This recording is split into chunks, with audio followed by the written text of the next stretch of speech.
John died in that house, so why is someone still inside? John's disappearance made the local news. Storm damage. No body. No signs of a struggle, just an empty house at the edge of the desert. A week later, neighbors noticed lights turning on at night. The porch lamp, the kitchen window. Always the same time. When deputies checked the place, everything was untouched. No food missing. No footprints.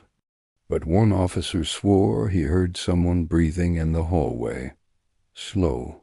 Steady. Like it was learning how. They locked the door and left. That night, the lights came back on, and someone stood at the window too still to be human. The storm that took John was a monster. It tore through our small coastal town with a fury none of us had ever seen. When it finally passed, the devastation was absolute. Houses were ripped from their foundations, boats were tossed inland like toys, and the sea had claimed so much. John was out on his boat, the Sea Serpent, when the storm hit. He was an experienced sailor, the best around, but even he was no match for a storm of that magnitude. They searched for days, the Coast Guard, local volunteers, everyone. They found pieces of the Sea Serpent scattered for miles, but they never found John. Officially, he was listed as missing, presumed lost at sea. It was a tragedy that shook our community to its core. A few weeks turned into a few months. Life, as it does, began to return to a fragile normalcy. But something strange started happening at John's house. It sat on a bluff overlooking the very ocean that had taken him. It was supposed to be empty, locked up tight until the legal matters were settled. Yet his closest neighbors, the Millers, started noticing something odd. Every single night, at exactly 9:47 p.m., the lights in John's upstairs study would flick on. Not a flicker, not a faulty wire, but a deliberate, steady glow that would stay on for about an hour before shutting off just as suddenly. At first, the Millers thought it might be family members checking on the property. But after a week of this rigid, clockwork schedule, they got unnerved and called the sheriff's department. 2 deputies were dispatched to investigate. They found the house completely sealed, doors locked, windows latched from the inside. There were no signs of forced entry. They got the key from the estate lawyer and went inside, flashlights cutting through the dusty air. The house was cold and silent, everything coated in a thin layer of disuse. They checked the whole place, room by room.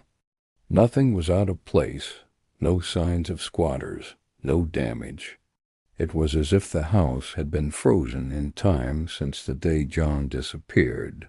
As one of the deputies, a young guy named Peterson, stood in the main hallway, he froze. He held up a hand to his partner, signaling for silence. In the heavy quiet of the house, he could have sworn he heard it. A faint, rhythmic sound from the end of the dark hallway. Was it breathing? The soft shuffle of a foot on the old floorboards? He couldn't be sure. It was so faint, so fleeting, he almost convinced himself he'd imagined it. They swept the area again, finding nothing, chalking it up to the house settling or the wind playing tricks. They locked the place back up and reported it as a false alarm, probably a faulty timer on the lights. But that night, it happened again. At 9:47 p.m. sharp, the light in the study window blinked on, casting a lonely, rectangular patch of yellow onto the overgrown lawn. The Millers, watching from their kitchen window with a growing sense of dread, called the sheriff again. This time, Sheriff Brody went himself. As he pulled up, he saw the light, just as they'd described. He got out of his car, his powerful flashlight beam sweeping across the front of the house, and then his heart jumped into his throat. Standing in the upstairs window, silhouetted by the light from within, was a figure. It wasn't moving. It was just standing there, unervingly still, a dark shape against the glow. It was too tall, too thin to be John. Its posture was rigid, unnatural, like a mannequin placed in the window.